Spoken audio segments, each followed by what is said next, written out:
Le président de la République, Michel Martelly, a adressé dans un communiqué ses plus vives félicitations au nouveau pape François Ier pour son élection à la tête de l'Église catholique. Le chef de l'État lui formule ses vœux de succès. Le président Martelly, au nom du gouvernement et du peuple haïtien, réaffirme son engagement à maintenir et à consolider les relations cordiales qui ont toujours caractérisé la République d'Haïti et la Cité du Vatican. Selon cette note, le président croit fermement que l'entrée en fonction du pape François Ier va permettre de raffermir les liens de coopération existants entre Haïti et le Vatican. Haïti risque de se voir classé dans les rangs des pays délinquants si on ne ratifie pas la loi sur le blanchiment des avoirs en souffrance au Parlement. C'est ce qu'a révélé la ministre de la Communication, Régine Godefroy, qui a aussi dit que les transactions financières, notamment les transferts de et vers l'étranger, seront affectées par une nette augmentation des frais. La ministre de la Communication a fait savoir que le gouvernement est très préoccupé et demande aux parlementaires de voter au plus vite le projet de loi sur le blanchiment des avoirs.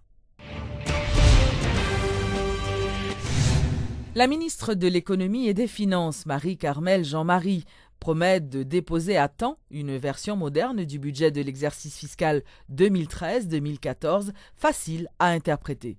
Madame Jean-Marie dit compter également sur la bonne coopération des parlementaires qui sont chargés de ratifier celui-ci à temps, comme c'était le cas l'année dernière. Nous avons essayé d'adopter une nouvelle présentation pour le budget, comme présentation qui est quand même exigée à travers l'amendement de la Constitution. Donc nous allons essayer d'adopter cette présentation. Bien entendu, nous devons discuter avec les parlementaires puisque ce sont eux qui vont voter le budget. Et c'est une présentation beaucoup plus simple et qui va vous permettre d'avoir une lecture beaucoup plus facile du budget. N'importe quel agent économique qui sache lire et écrire pourra comprendre et interpréter le budget. Par ailleurs, la ministre des Finances a fait savoir que le gouvernement n'applique pas de politique d'austérité. Certaines mesures de rationnement dans les dépenses ont été adoptées par l'administration Martelly-Lamotte dans le but de maintenir l'économie haïtienne en bonne santé. Le premier semestre, en termes de dépenses, ça a été bien, puisque les mesures de rationalisation des dépenses ont été suivies. Mais en termes de recettes, ça a été moins bien. Pourquoi? Ça a été moins bien parce que nous n'avions pas pu atteindre les prévisions. Nous nous étions fixés un objectif de réaliser 52 milliards de gourdes de recettes internes pour l'exercice. Après le constat des recettes effectivement encaissées pour ce premier semestre, et après révision que nous avons effectuée au sein de nos services, nous pensons que les recettes atteindront autour de 44 milliards de gourdes. Donc de 55 à 44, quand même, ça fait un gros gap à combler. Donc vous voyez pourquoi il faut rationaliser les dépenses. Parce que les dépenses étaient programmées à hauteur de 52 milliards de gourdes. Nous devons les contenir à l'intérieur de 44 milliards de gourdes. Et également ajouter les 5 milliards de gourdes d'avance de crédit additionnel adopté par le gouvernement après le passage du cyclone Sandy, donc, pour faire face aux dépenses d'investissement.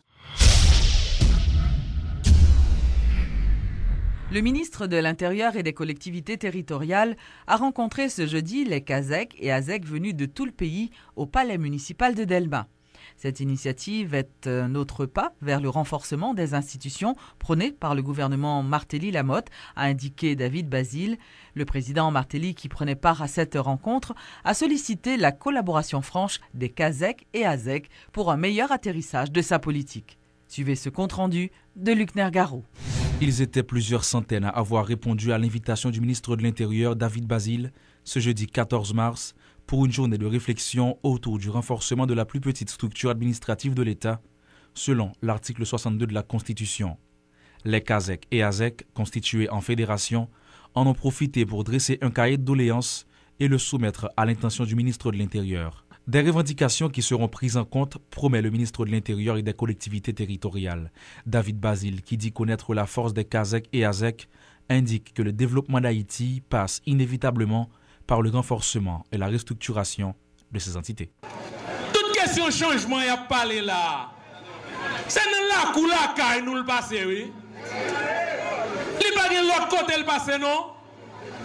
Ça veut dire qu'on fait Port-au-Prince belle, mettez-le en cristal, et puis reste quoi pays, maman pays, à traîner derrière. Pas de la vie, non? Et le président Martelly conscient de ça. Premier ministre conscient de ça. Un engagement qui est également pris au plus haut niveau de l'État. Le président de la République a clairement exprimé son vœu d'être plus proche des sections communales en vue de pouvoir apporter des solutions concrètes à leurs problèmes. CASEC et ASEC vont sous peu bénéficier de certains moyens pour être plus efficaces, annonce Michel Martelly. Le ministère a préparé un téléphone pour chaque monde qui est là. Le téléphone, ça, il y a une minute Digicel gratis, il y a une minute Natcom gratis.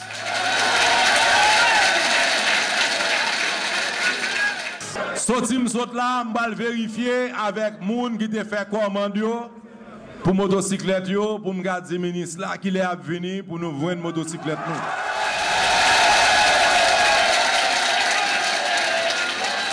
Avec fonds que me dit à mettre sous compte nous à partir du prochain budget. Ça son commencement, c'est pas ça qui va le permettre nos plus performants. Renforcer les liens avec le pouvoir central et ses représentants dans les sections communales, un pas important vers la décentralisation, estiment certains participants, qui toutefois se montrent sceptiques quant au suivi.